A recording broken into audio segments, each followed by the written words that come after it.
This week on Look at This, our Desmond Shaw is highlighting historic places in his native Ventura County. Tonight, he's near the Conejo Grade and a museum that looks like it came out of a Wild West movie. Well, take a look at this building in Newbury Park. This is the Stagecoach Inn, and it's a museum that holds nearly 150 years of Conejo Valley history. Right next to the 101 freeway off of Ventura Park Road, it opened as the Grand Union Hotel in 1876. Back then, very few people lived in the Conejo Valley other than a few ranchers, but the area was the roughly halfway point along a stagecoach that shuttled people between LA and Santa Barbara, and carpenter James Hamill thought a hotel on the land he already owned here could be a lucrative business. He thought a luxurious hotel would not only be a convenient stop for the stagecoaches, but could perhaps become a tourist draw unto itself, and maybe he could even sell off some of his land to new visitors. The Conejo Valley Historical Society says he used only the finest materials to build the hotel, including redwood that was shipped down by boat from Northern California and hauled up what was a then treacherous Conejo Grade.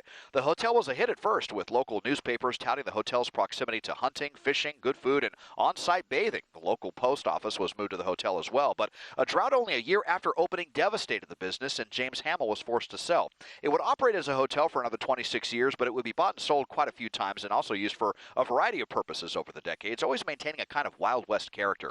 It was a filming location for silent movies. It hosted restaurants, rodeos, a raucous bar, and even some alcohol bootlegging during Prohibition. But in 1964, it was condemned by highway planners and was to be torn down to make way for the new 101 freeway. Its owners, the Hayes family, banded together with civic leaders to form the Conejo Valley Historical Society, had this declared an historic landmark, and moved out of the way of the impending freeway, and they named it the Stagecoach Inn. The Hayes family then donated the building and about 4 acres where it now sits to be used as a museum. Now, sadly, the original structure burned down in 1970. It was rebuilt to be as close as possible to the original, and it reopened on July 4th, 1976. There's a lot more here than just the inn, too. StagecoachInnMuseum.com to learn more in-depth history and on planning your next visit or even hosting a wedding here. Taking a look at the Stagecoach Inn in Newbury Park from SkyCal, I'm Desmond Shaw.